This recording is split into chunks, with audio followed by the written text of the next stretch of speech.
It's definitely not a fluff piece.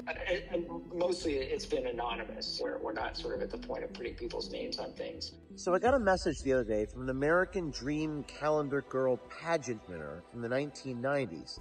Now, she had gotten a message from a Washington Post reporter named Matt Visor, who was contacting her, trying to get dirt, trying to get information on the relationship between Epstein and Trump. Now, Washington Post Visor alleges in his email to this pageant winner that he wanted to hear from her experiences with President Trump during her time as a pageant girl. Now, she reached out to me wondering what she could do to expose this Washington Post reporter, so she called this Washington Post reporter and recorded the phone call. Thanks for getting back to me. Yeah, I know it's kind of random and out of the blue, but we've been trying to revisit a period when Trump was involved with the competition. So we'd heard a little bit about Jeffrey Epstein being around at some competitions or parties and stuff like that, and have just been trying to talk to as many people as we could, particularly since it was a long time ago.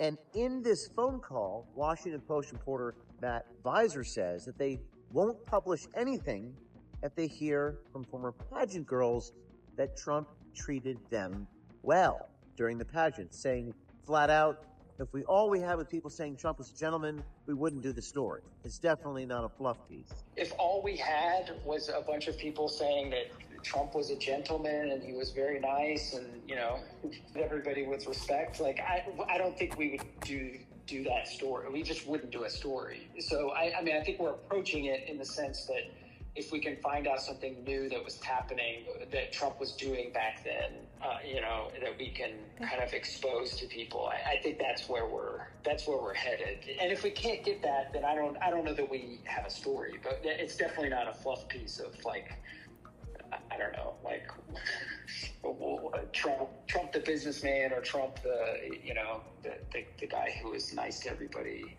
That's sort of not where we're heading. Now, Matt Visor also says in this phone call with the pageant winner, the secretly recorded phone call, that the upcoming Washington Post article on the Trump-Epstein relationship is mostly built on anonymous sources. So we've talked to a number of people. I don't think we're yet, like, in a position to say, like, here's the headline off of this, because we're still kind of in the mode of trying to hear from people. A lot of those have been, and mostly it's been anonymous, where we're not sort of at the point of putting people's names on things. At the point in the story phase where it's like, okay, here's what the story's going to say.